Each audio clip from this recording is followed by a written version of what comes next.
ਵਾਹਿਗੁਰੂ ਜੀ ਕਾ ਖਾਲਸਾ ਵਾਹਿਗੁਰੂ ਜੀ ਕੀ ਫਤਿਹ। ਅੱਜ ਆਪ ਸੰਗਤਾਂ ਦੇ ਨਾਲ ਸੰਤ ਬਾਬਾ ਮਹਾ ਹਰਨਾਮ ਸਿੰਘ ਜੀ ਦੇ ਜੀਵਨ ਦਾ ਭਾਗ ਦੂਜਾ ਸਾਂਝਾ ਕਰਾਂਗੇ।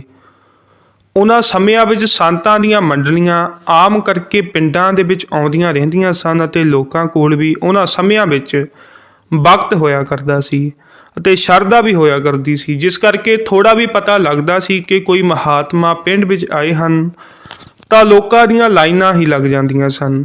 ਅੱਜ ਕੱਲ੍ਹ ਤਾਂ ਲੋਕਾਂ ਨੂੰ ਟਾਈਮ ਹੀ ਨਹੀਂ ਹੈ। ਉਸ ਸਮੇਂ ਬਾਬਾ ਜੀ ਦੀ ਛੋਟੀ ਉਮਰ ਸੀ।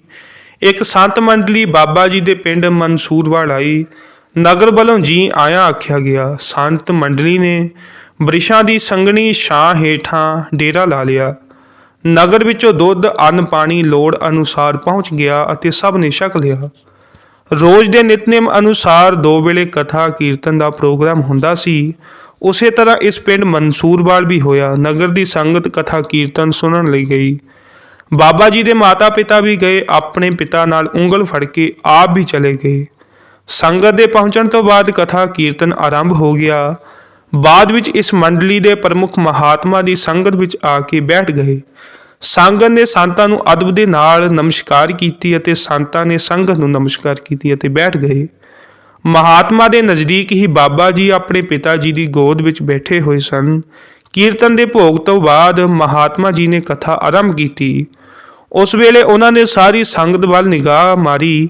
ਸਭ ਕਿਸੇ ਨੂੰ ਦੇਖਿਆ ਤੇ ਜਦੋਂ ਇਹਨਾਂ ਦੀ ਨਿਗਾਹ ਬਾਬਾ ਜੀ ਉੱਪਰ ਗਈ ਤਾਂ ਉੱਥੇ ਹੀ ਖਲੋ ਗਏ, ਨੀਝ ਲਾ ਕੇ ਤੱਕਣ ਲੱਗ ਪਏ ਅਤੇ ਫਿਰ ਇਸ ਤੋਂ ਬਾਅਦ ਕਥਾ ਆਰੰਭ ਕਰ ਦਿੱਤੀ। ਕਥਾ ਕਰਦੇ ਕਰਦੇ ਕਈ ਵਾਰ ਬਾਬਾ ਜੀ ਵੱਲ ਦੇਖਿਆ, ਕਿਉਂਕਿ ਬਾਬਾ ਜੀ ਜਿਵੇਂ ਬੈਠੇ ਸਨ ਸਾਰਾ ਸਮਾਂ ਅਖੀਰ ਤੱਕ ਉਸੇ ਤਰ੍ਹਾਂ ਮਸਤ ਹਾਲਤ ਦੇ ਵਿੱਚ ਹੀ ਬੈਠੇ ਰਹੇ।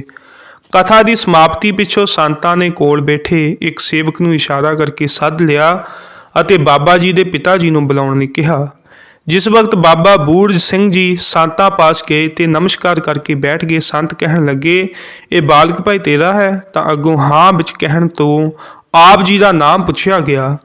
ਪਿਤਾ ਜੀ ਨੇ ਦੱਸਿਆ ਕਿ ਅਸੀਂ ਨਾਮ ਤਾਂ ਨਿਹਾਲ ਸਿੰਘ ਰੱਖਿਆ ਹੈ, ਪਰ ਸਿੱਧਾ ਸਾਦਾ ਹੋਣ ਕਰਕੇ ਅਸੀਂ ਇਸ ਨੂੰ ਮਸਤਾਨਾ ਕਹਿ ਕੇ ਹੀ ਬੁਲਾਉਂਦੇ ਹਾਂ। ਤਾਂ ਸੰਤ ਚੁੱਪ ਕਰ ਗਏ। ਬਾਬਾ ਜੀ ਦੇ ਪਿਤਾ ਨੇ ਪੁੱਛਿਆ ਕਿ ਮਹਾਰਾਜ ਕੀ ਗੱਲ ਹੈ, ਕੁਝ ਦੱਸੋ ਤਾਂ ਸਹੀ। ਤਾਂ ਮਹਾਤਮਾ ਬੋਲੇ, ਸੁਣ ਲੈ ਭਾਈ, ਤੁਸੀਂ ਬੇਸ਼ੱਕ ਮਸਤਾਨਾ ਕਹੋ ਜਾਂ ਕੁਝ ਹੋਰ, ਪਰ ਸਾਡੀ ਸਮਝ ਅਨੁਸਾਰ ਇਹ ਸਾਧਾਰਨ ਬਾਲਕ ਨਹੀਂ ਹੈ। ਇਸ ਵਕਤ ਬਾਲ ਅਵਸਥਾ ਹੋਣ ਕਰਕੇ ਤੁਸੀਂ ਇਸ ਨਿਰਣੇ ਤੇ ਨਹੀਂ ਪਹੁੰਚ ਸਕਦੇ। ਸਮਝ ਆ ਸਕਣੀ ਮੁਸ਼ਕਲ ਹੈ। ਜਦੋਂ ਦਾ ਇਹ ਤੇਰੇ ਨਾਲ ਆਇਆ ਹੈ ਇਸਨੇ ਕੋਈ ਅੰਗ ਨਹੀਂ ਹਿਲਾਇਆ। ਅੱਗੋਂ ਪਿਤਾ ਜੀ ਨੇ ਦੱਸਿਆ, ਜੀ ਇਹ ਤਾਂ ਘਰ ਵਿੱਚ ਵੀ ਇਸੇ ਤਰ੍ਹਾਂ ਹੀ ਰਹਿੰਦਾ ਹੈ। ਗਰਮੀ ਸਰਦੀ ਨੀਂਦ ਭੁੱਖ ਦੀ ਕੋਈ ਪਰਵਾਹ ਨਹੀਂ ਕਰਦਾ। ਸੰਤਾਂ ਨੇ ਕਿਹਾ ਕਿ ਜੋ ਅਸੀਂ ਤੈਨੂੰ ਦੱਸਿਆ ਹੈ ਠੀਕ ਹੀ ਹੈ। ਜੇ ਕੋਈ ਬੱਚਾ ਸਿੱਧਾ ਸਾਦਾ ਹੋਵੇ ਤਾਂ ਉਸਨੂੰ ਗਰਮੀ ਸਰਦੀ ਤਾਂ ਲੱਗਦੀ ਹੀ ਹੈ। ਬੋਲੇ ਤੋਂ ਬਿਨਾਂ ਤਾਂ ਉਹ ਵੀ ਨਹੀਂ ਰਹਿ ਸਕਦਾ। ਇਸ ਲਈ ਜੋ ਤੁਸੀਂ ਸੋਚਦੇ ਹੋ ਉਹ ਗਲਤ ਹੈ। ਇਸ ਤਰ੍ਹਾਂ ਦੀਆਂ ਸੋਚਾਂ ਵਿਚਾਰਾਂ ਛੱਡ ਦਿਓ। ਜਿੱਥੇ ਇਹਨਾਂ ਦੀ ਬਿਰਤੀ ਟਿਕੀ ਰਹਿਣ ਦਿਓ। ਤੁਹਾਡੇ ਵੱਲੋਂ ਕੋਈ ਐਸੀ ਗੱਲ ਨਹੀਂ ਹੋਣੀ ਚਾਹੀਦੀ ਜਿਸ ਨਾਲ ਇਹਨਾਂ ਨੂੰ ਖੋਭ ਹੋਵੇ। ਸਮਾਂ ਆਵੇਗਾ ਜਦੋਂ ਤੁਹਾਨੂੰ ਇਹਨਾਂ ਬਾਰੇ ਪਤਾ ਲੱਗੇਗਾ। ਇਹਨਾਂ ਦੀ ਬਾਲਕ ਅਵਸਥਾ ਹੈ ਪਰ ਸੁਰਤ ਬਹੁਤ ਉੱਚੀ ਹੈ, ਕਿਉਂਕਿ ਸਿਮਰਨ ਕਰਨ ਵਾਲੇ ਨੂੰ ਸਭ ਤੋਂ ਪਹਿਲਾਂ ਸਰੀਰ ਸਾਧਨਾ ਵਾਸਤੇ ਚੌਂਕੜੀ ਮਾਰ ਕੇ ਬੈਠਣਾ ਜ਼ਰੂਰੀ ਹੈ, ਕਿਉਂਕਿ ਜੇ ਚੌਂਕੜੀ ਮਾਰ ਕੇ ਬੈਠ ਨਹੀਂ ਸਕਦਾ ਉਸ ਦੀ ਸੁਰਤ ਇਕਾਗਰ ਨਹੀਂ ਹੋ ਸਕਦੀ। ਸੁਰਤੀ ਇਕਾਗਰ ਕਰਨ ਤੋਂ ਬਿਨਾਂ ਸਿਮਰਨ ਕਰਨ ਦਾ ਆਨੰਦ ਨਹੀਂ ਮਿਲਦਾ। ਸਿਮਰਨ ਦੇ ਆਨੰਦ ਬਿਨਾਂ ਨੀਂਦ ਭੁੱਖ ਗਰਮੀ ਸਰਦੀ ਸਰੀਰਕ ਲੋੜਾਂ ਵੱਲੋਂ ਬੇਪਰਵਾਹ ਨਹੀਂ ਹੋਇਆ ਜਾ ਸਕਦਾ। ਵੱਡੀਆਂ ਵੱਡੀਆਂ ਕਠਿਨ ਸਾਧਨਾਵਾਂ ਕਰਕੇ ਵੀ ਇਹ ਅਵਸਥਾ ਬਣਦੀ ਹੈ, ਉਹ ਵੀ ਕਿਸੇ ਬਿਰਲੇ ਦੀ, ਹਰ ਇੱਕ ਦੀ ਨਹੀਂ। ਇਹਨਾਂ ਦੀ ਪੂਰਬਲੇ ਜਨਮਾਂ ਦੀ ਪ੍ਰਬਲ ਕਮਾਈ ਹੋਣ ਕਰਕੇ ਇਹਨਾਂ ਨੂੰ ਇਹ ਜਨਮ ਤੋਂ ਸੁੱਤੇ ਸਿੱਧ ਹੀ ਪ੍ਰਾਪਤ ਹੋਈ ਹੈ ਅਤੇ ਇਹ ਸੰਸਾਰੀ ਰਿਸ਼ਤੇਦਾਰੀ ਮੋਹ ਮਾਇਆ ਦੇ ਜੰਜਾਲ ਤੋਂ ਬਹੁਤ ਉੱਚੇ ਹਨ। ਇਸ ਲਈ ਪਿਆਰਿਆ, ਤੂੰ ਧਨ ਹੈ ਤੇ ਇਹਨਾਂ ਦੀ ਮਾਤਾ ਵੀ ਧਨ ਹੈ ਤੇ ਉਹ ਨਗਰ ਵੀ ਧਨ ਹੈ ਜਿੱਥੇ ਇਹਨਾਂ ਨੇ ਜਨਮ ਧਾਰਿਆ ਹੈ। ਇਹਨਾਂ ਦੇ ਦਰਸ਼ਨ ਕਰਕੇ ਅਸੀਂ ਵੀ ਧਨ ਹੋ ਗਏ ਹਾਂ। ਉਸ ਤੋਂ ਬਾਅਦ ਇਹ ਸੰਤ ਮੰਡਲੀ ਕਈ ਦਿਨ ਇਸ ਨਗਰ ਵਿੱਚ ਰਹੀ ਤੇ ਉਹ ਮਹਾਤਮਾ ਬਾਬਾ ਜੀ ਦੇ ਦਰਸ਼ਨ ਕਰਨ ਬਾਬਾ ਜੀ ਨੂੰ ਰੋਜ਼ ਆਪਣੇ ਕੋਲ ਸੱਦ ਲਿਆ ਕਰਦੇ ਅਤੇ ਬਹੁਤ ਸਤਿਕਾਰ ਵੀ ਕਰਿਆ ਕਰਦੇ ਸਨ।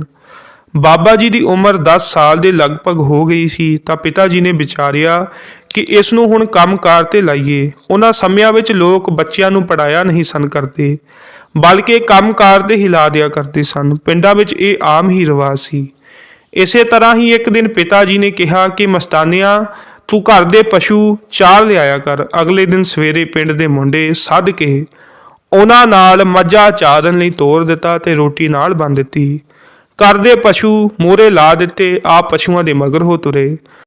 ਬਾਹਰ ਜਾ ਕੇ ਪਸ਼ੂ ਤਾਂ ਚਰਨ ਲੱਗ ਪਏ ਤੇ ਨਾਲ ਦੇ ਹਾਣੀ ਮੁੰਡੇ ਖੇਡਣ ਲੱਗ ਪਏ ਅਤੇ ਬਾਬਾ ਜੀ ਨੂੰ ਮੁੰਡਿਆਂ ਨੇ ਕਿਹਾ ਕਿ ਤੂੰ ਪਸ਼ੂਆਂ ਦਾ ਖਿਆਲ ਰੱਖੀਂ। ਜਦੋਂ ਸਾਥੀ ਖੇਡਣ ਵਿੱਚ ਮਸਤ ਹੋ ਗਏ ਤਾਂ ਨੇੜੇ ਕਮਾਦ ਦਾ ਇੱਕ ਖੇਤ ਸੀ। ਬਾਬਾ ਜੀ ਉਸ ਵਿੱਚ ਵੜ ਕੇ ਬੈਠ ਗਏ ਤੇ ਸੋਚਿਆ ਕਿ ਅੱਜ ਗੱਲ ਮੁਕਾ ਦੇਣੀ ਹੈ ਤਾਂ ਕਿ ਮੁੜ ਕੇ ਕੋਈ ਕੰਮ ਨੂੰ ਕਹੇ ਹੀ ਨਾ। ਖੇਡ ਵਿੱਚ ਲੱਗੇ ਸਾਥੀਆਂ ਦਾ ਵੀ ਕੋਈ ਧਿਆਨ ਨਾ ਦਿੱਤਾ ਤੇ ਹੌਲੀ-ਹੌਲੀ ਪਸ਼ੂ ਵੀ ਸਾਰੇ ਇੱਧਰ ਉੱਧਰ ਖਿੰਡ ਗਏ। ਜਿਸ ਵੇਲੇ ਕੋਈ ਵੀ ਪਸ਼ੂ ਉੱਥੇ ਨਾ ਦਿਸਿਆ ਤਾਂ ਸਾਥੀ ਮੁੰਡਿਆਂ ਨੇ ਨਿਗਾਹ ਮਾਰੀ ਤਾਂ ਆਪ ਵੀ ਨਜ਼ਰ ਨਾ ਆਏ। ਪਹਿਲਾਂ ਪਸ਼ੂਆਂ ਦੀ ਭਾਲ ਕੀਤੀ, ਪਸ਼ੂ ਲੱਭਣ ਤੋਂ ਬਾਅਦ ਆਪ ਨੂੰ ਲੱਭਣ ਲੱਗੇ। ਜਦੋਂ ਨਾ ਮਿਲੇ ਤਾਂ ਘਰ ਆ ਕੇ ਦੱਸ ਦਿੱਤਾ ਕਿ ਮਸਤਾਨਾ ਨਹੀਂ ਲੱਭਿਆ, ਪਤਾ ਨਹੀਂ ਕਿੱਥੇ ਚਲਾ ਗਿਆ ਹੈ। ਸਾਰੇ ਬਹੁਤ ਡਰੇ ਕਿਉਂਕਿ ਉਸ ਸਮੇਂ ਆਬਾਦੀ ਬਹੁਤ ਘੱਟ ਸੀ, ਜੰਗਲ ਬਹੁਤ ਜ਼ਿਆਦਾ ਸੀ। ਬਘਿਆੜ ਆਦਿ ਮਾਰ ਖੋਰੇ ਜਾਨਵਰ ਬਹੁਤ ਗਿਣਤੀ ਵਿੱਚ ਹੁੰਦੇ ਸਨ। ਪਸ਼ੂਆਂ ਅਤੇ ਬੱਚਿਆਂ ਦਾ ਨੁਕਸਾਨ ਕਰਦੇ ਸਨ। ਜਿਹੜੇ ਮਾਲ ਚਾਰਨ ਵਾਲੇ ਸਾਥੀ ਸਨ ਉਹਨਾਂ ਨੂੰ ਪੁੱਛਿਆ, ਤੁਸੀਂ ਕਿਸ ਥਾਂ ਖੇਡਣ ਲੱਗੇ ਸੀ? ਉਹਨਾਂ ਦੱਸਿਆ ਕਿ ਅਸੀਂ ਇੱਥੇ ਹੀ ਖੇਡਦੇ ਸਾਂ। ਫਿਰ ਆਲੇ ਦੁਆਲੇ ਭਾਲ ਕੀਤੀ। ਜਦੋਂ ਨਾ ਮਿਲੇ ਤਾਂ ਭਾਲ ਕਰਨ ਵਾਲਿਆਂ ਵਿੱਚੋਂ ਇੱਕ ਨੇ ਕਿਹਾ, ਆਹ ਕਮਾਦ ਵੀ ਵੇਖ ਲਵੋ। ਜਦੋਂ ਕਮਾਦ ਦੇਖਿਆ ਤਾਂ ਵਿਚਾਲਿਓਂ ਮਿਲੇ, ਮਸਤ ਹਾਲਤ ਵਿੱਚ ਬੈਠੇ ਸਨ। ਦੁਪਹਿਰਾ ਆ ਗਿਆ ਹੈ, ਰੋਟੀ ਪੱਲੇ ਬੱਧੀ ਹੈ ਪਰ ਖਾਧੀ ਨਹੀਂ। ਬਾਹੋਂ ਫੜ ਕੇ ਉਠਾ ਕੇ ਬਾਹਰ ਲੈ ਆਏ। ਬਾਪੂ ਨੇ ਹੱਸ ਕੇ ਕਿਹਾ, ਪਾ ਦਿੱਤੀਆਂ ਪੂਰੀਆਂ। ਅੱਗੇ ਤੋਂ ਤੇਰਾ ਪਤਾ ਲੱਗ ਗਿਆ ਕਿ ਤੂੰ ਤਾਂ ਡੰਗਰ ਚਾਰਨ ਜੋਗਾ ਵੀ ਨਹੀਂ ਹੈ। ਇਉਂ ਕਹਿ ਕੇ ਪਿਤਾ ਜੀ ਘਰ ਲੈ ਗਏ ਅਤੇ ਮਾਤਾ ਜੀ ਨੂੰ ਕਹਿਣ ਲੱਗੇ, ਸਾਂਭ ਲੈ ਆਪਣੇ ਲਾੜਨੇ ਨੂੰ। ਉਸ ਤੋਂ ਬਾਅਦ ਆਪ ਨੂੰ ਕੰਮ ਕਰਨ ਲਈ ਕਿਸੇ ਨੇ ਨਹੀਂ ਆਖਿਆ। ਉਂਝ ਹੀ ਮਸਤ ਹਾਲਤ ਵਿੱਚ ਰਹਿੰਦੇ ਸਨ। ਉਸ ਤੋਂ ਬਾਅਦ ਕਈ ਵਾਰ ਮਾਤਾ ਪਿਤਾ ਨੂੰ ਰਾਤ ਨੂੰ ਜਾਗ ਆਉਂਦੀ ਤਾਂ ਕੀ ਦੇਖਣਾ ਕਿ ਬਾਬਾ ਜੀ ਬੈਠੇ ਹੀ ਨਜ਼ਰ ਆਉਣੇ। ਤਾਂ ਮਾਤਾ ਜੀ ਨੇ ਆਖਣਾ, ਤੂੰ ਸੌਂਦਾ ਕਿਉਂ ਨਹੀਂ? ਇੱਕ ਵਾਰ ਕਹਿਣਾ ਤਾਂ ਪੈ ਜਾਣਾ ਤੇ ਫਿਰ ਉੱਠ ਕੇ ਬਹਿ ਜਾਣਾ। ਜਦੋਂ ਪਿਛਲੇ ਪਹਿਰ ਮਾਤਾ ਨੇ ਘਰ ਦਾ ਕੰਮ ਕਰਨ ਲਈ ਉੱਠਣਾ, ਉਸ ਸਮੇਂ ਮਾਤਾ ਨੇ ਚੱਕੀ ਤੇ ਆਟਾ ਪੀਸਣਾ ਹੁੰਦਾ ਸੀ ਤੇ ਬਜ਼ੁਰਗ ਪਿਛਲੀ ਰਾਤ ਹਲ ਜੋੜਿਆ ਕਰਦੇ ਸਨ। ਇਹ ਸਭ ਕੁਝ ਕਰਨ ਲਈ ਵੱਡੀ ਰਾਤ ਉੱਠਣਾ ਪੈਂਦਾ ਸੀ। ਜਦੋਂ ਮਾਤਾ ਪਿਤਾ ਨੇ ਜਾਗਣਾ ਤਾਂ ਆਪ ਨੂੰ ਬੈਠੇ ਹੀ ਦੇਖਣਾ। ਇਸ ਵੇਲੇ ਨੂੰ ਗੁਰੂ ਘਰ ਵਿੱਚ ਅੰਮ੍ਰਿਤ ਵੇਲਾ ਆਖਿਆ ਜਾਂਦਾ ਹੈ ਅਤੇ ਹਿੰਦੂ ਮਤ ਵਿੱਚ ਬ੍ਰਹਮ ਮੁਹੂਰਤ ਕਹਿੰਦੇ ਹਨ। ਇਸ ਦੀ ਮਹੱਤਤਾ ਵਡਿਆਈ ਪਰਮੇਸ਼ਰ ਦੇ ਪਿਆਰਿਆਂ ਦੇ ਮਨ ਵਿੱਚ ਵਸੀ ਹੋਈ ਹੈ।